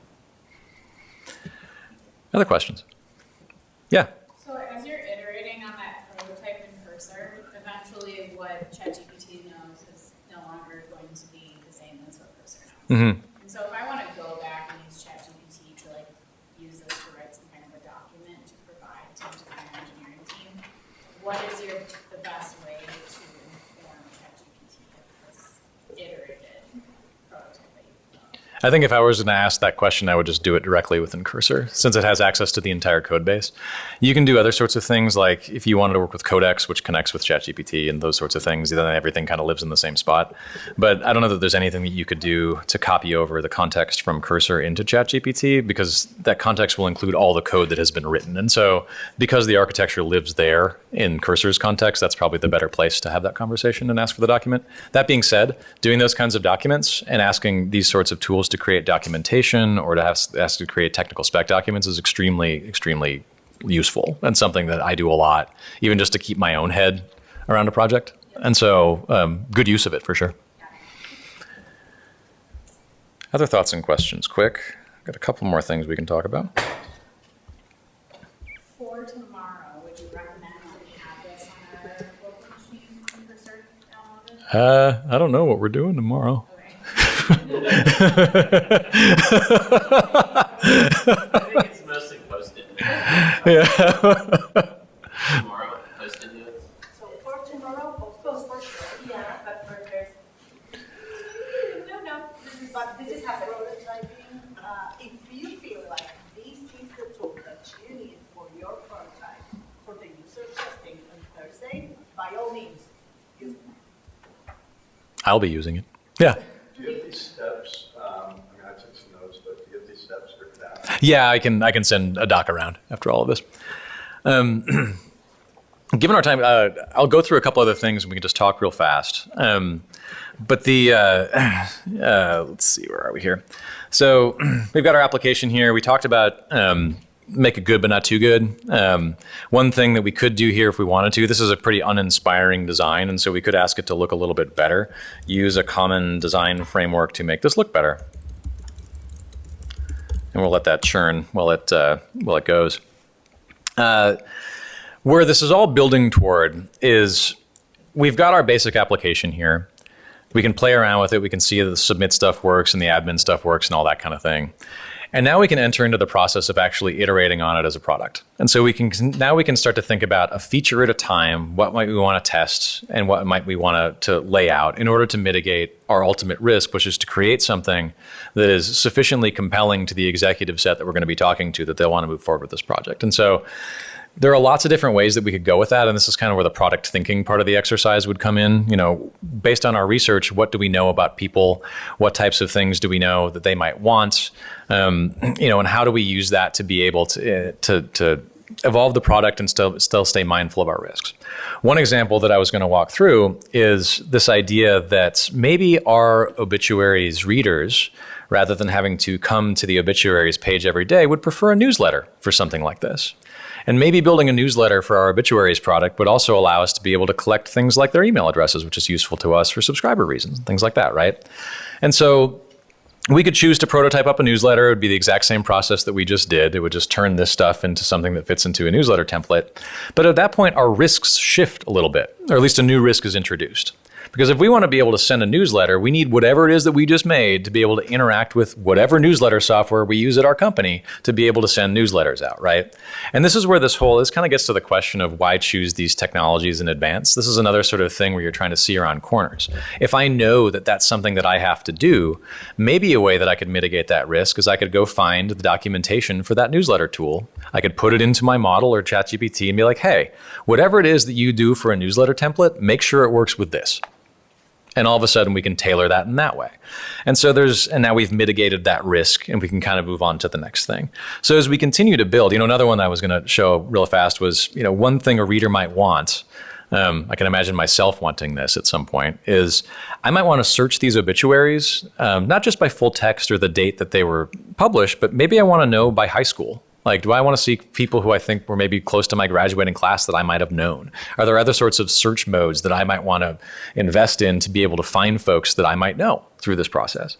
So we can create those sorts of things, and that raises their own sorts of new risks. Like, well, are we going to be able to put data into such a format that we'll be able to perform those searches reliably? Well, now we can prototype around that question and see if we can use a model to structure data in that appropriate way. And so constantly with every feature that we build, thinking not just about the core risk that we're trying to mitigate, but also all the new risks those features introduce, and then using that process to stay ahead of that helps us a lot. Because the way that comes back and bites us is in 2 weeks when we meet with the executive team. And our executive team, remember, is not expecting us to deliver them anything in particular. They just know we're going to talk to them. So if we roll in with a really cool looking prototype that has a lot of these ideas pretty well expressed, that immediately is going to be somewhat impressive to them. It's also going to cause them to start asking a lot more detailed questions than they otherwise might. They might ask questions about like, well, I see that you can search by high school. Like, how do we know people's high schools? And if you can anticipate those questions, get ahead of them and incorporate that into the thing that you're building at the time, that puts you in a position where all of a sudden this thing starts to feel more real and more doable than maybe it did to begin with. And so, hang on here, let's run this. And so that's kind of the subsequent act that we go through here. We kind of set our stage, we create our little simple version of the thing, we constantly iterate on it, and at every stage of that iteration, we're constantly being mindful of the new risks that introduces and trying to mitigate them as best we can. It's trying to redesign itself. Oh God, that looks terrible. Come on. It must be doing something here. Oh yeah, it's still going. Don't worry. And so that rinse and repeat spin cycle ends up being the thing. Now, there are a couple other questions that often come up in situations like this. One of them is, how do you actually put this on the internet? There are different tools and things like that we could use depending on our prototyping environment that makes that very easy. It's a little bit beyond the scope of what we're talking about here, but one thing that I often say there is, for the purposes of what you're doing and the core risk you're trying to mitigate, it doesn't matter right now. Your risk is that meeting and those executives and being able to convey an idea. Later on, your risk might become, I need to put this into a place where a lot of people can play around with it because maybe I want to user test it. That's not your risk at the moment. That risk comes up later, and you can evaluate and execute on that when that time comes. It's just staying in that sort of iterative mindset and dealing with the thing that's in front of you that ends up being important. I'm going to let this churn for another minute and see what it does with building with Tailwind. That'll be fun. It doesn't look very good. Goodness. That looks, yeah, I just refreshed. This looks way worse. It's learning from What? the obituaries out there. Yeah, exactly.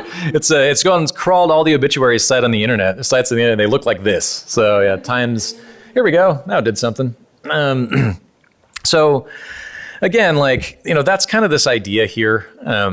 Approaching this in that way is more important in a lot of ways than the tools that you're using, in my view. And especially keeping that risk framework in mind, I think is probably the most important thing about this. That's where I've had the most success working with these tools over the years. Any other thoughts or questions or things like that you just want to bring up? We got a few minutes.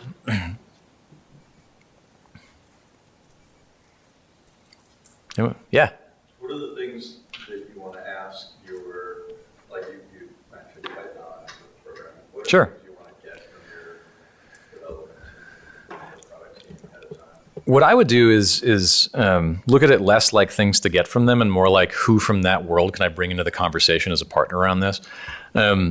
Folks from that, it always helps, in addition to, having your own idea and being able to play around with it, it always helps if you've got a little bit of a team around it. And so I'd be like, hey guys, I'm thinking about doing this. You want to be part of it? You want to help me? And then they can be partners in that. But yeah, I would say, questions to ask.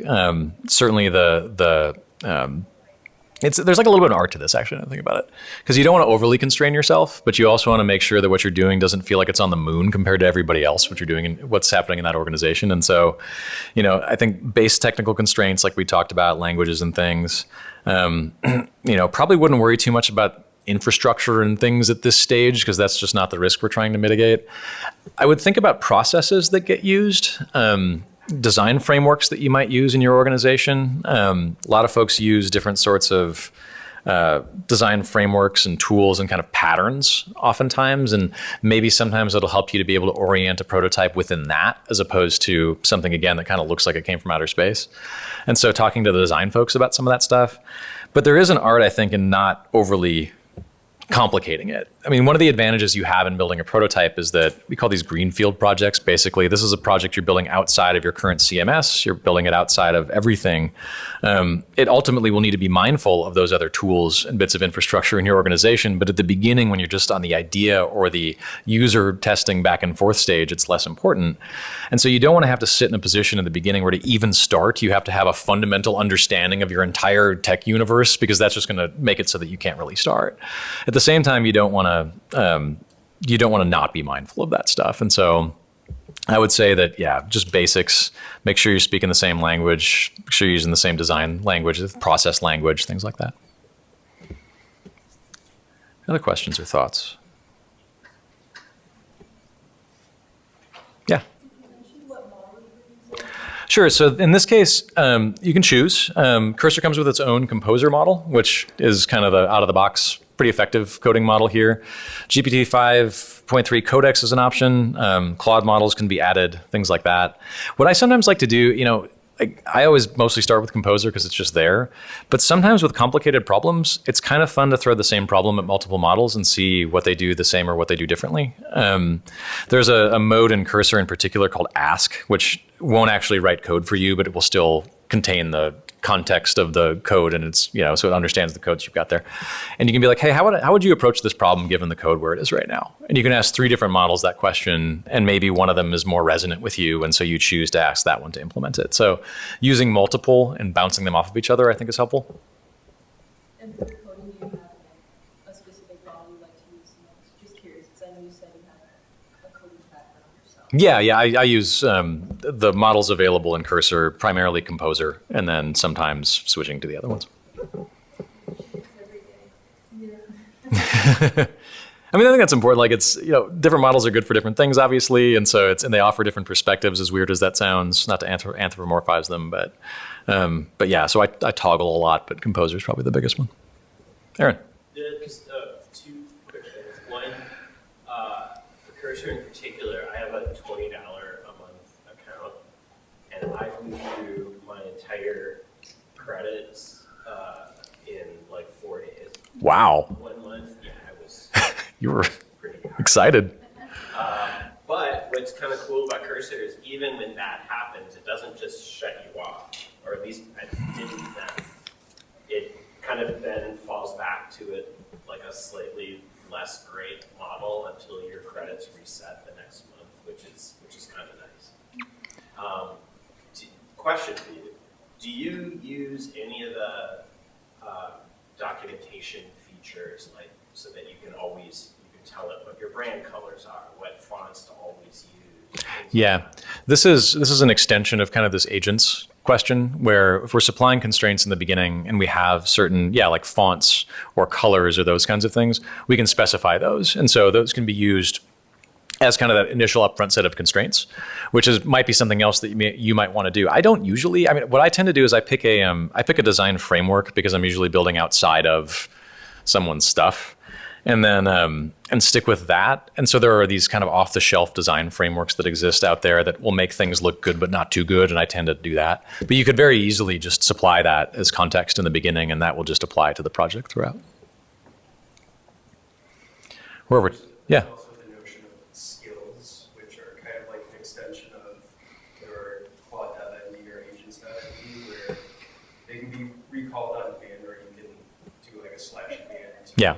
But they're, like, you can have a skill that has all your brand guidelines and everything like that. You can just reference that skill and then we look it up on the Check this out, by the way. We didn't ask for this, but the model intuited that our obituaries readers might want print mode. So we have a printer-friendly version. I didn't even think about that. That's a totally good idea. All right, any last questions or thoughts? I'll leave you with this then. This is the, obviously you only get through so much in an hour and change, but again, just keep in mind that if you take anything from this, to me at least, it guides everything that I do. It's that conversation of risk and how you're trying to mitigate that as you go. And the other thing that I would say is, don't be afraid of using these tools. You can't do it wrong. You can do a lot of things wrong with them, but you can't, using the tools themselves and starting to play with them yourself and get an understanding of how they work, you can't really screw this up. And I see a lot of people kind of wonder whether, is it okay for me to try this, or am I going to be able to figure this out? I mean, I showed you at the beginning, I wrote a 1-sentence prompt that generated a very crappy obituaries application that would probably pass muster at a lot of newspapers these days. And so I would encourage you to just play around with this. You'll develop your own intuitions as you do it, but don't limit yourselves on that front. Just experiment and see where that takes you. Aaron. Okay, one last thing. For somebody who has posed their prototypes repeatedly, actually, like, source control is your friend. Oh, that too. Yeah, that helps. So use it and then save before you do something really complicated or tricky. Yeah, it's like a save game, and when you F it up and just revert to the previous commit, it will save you hours of torture. For those who know about source control, yes, do that. For those who don't, a trick I've sometimes used is to just tell ChatGPT, Cursor allows you to revert to previous things. And you just click a button and it just goes back, and that's nice. But you can also be like, hey, you just broke a bunch of stuff. Go back a few steps and restore the code to where it was. And it will often do a reasonable job as well. If you don't want to, go down GitHub World, which I'd all recommend that you do. Cool. Oh, yeah. I was just going to say, the other nice thing about this being kind of, like you call it, disposable kind of or whatever, is that if you start to go down the wrong path, or like, I've had it where I made a typo like several messages back. Yeah. And that just kind of loops the data. Yep. Like I'm all the way down. I'm like, what is it doing? And then like realize that I said Yeah. instead of that or whatever. And now I'm like down this weird path, like just torture and start over. Like, Totally. Just start a new conversation with new agent or whatever. Like sometimes that just feels like. It definitely reduces the cost of mistakes. Yeah. Actually, this makes me think of another thing. I know we're over now, but one of the things we were talking about at lunch a little bit was, this notion as you could build more and more complicated things, and this is probably more for folks who are going to be deep in the guts of this, is, technical debt is a real thing, right? But so now, in a way that it wasn't before, is the notion of cognitive debt. And so when you start going down the rabbit hole of building really complicated applications, oftentimes if you're doing it by hand, or always if you're doing it by hand, you have some mental model of how that application works, and you kind of know where different stuff lives and all that. when you start like really going at it with agentic coding, you have to make sure that you spend time to pause and develop that same level of intuition, which requires effort that you wouldn't normally have to expend when you were actually writing the code yourself. Because the consequence of that is that you end up with this giant pile of stuff and you have no idea how it works and you can't navigate it when something goes wrong and you don't know how to prompt things correctly. And so the accrual of that cognitive debt becomes a new risk when you're actually building complex stuff. And you have to try to not have that be the case. All righty. Thank you. Got 10 minutes.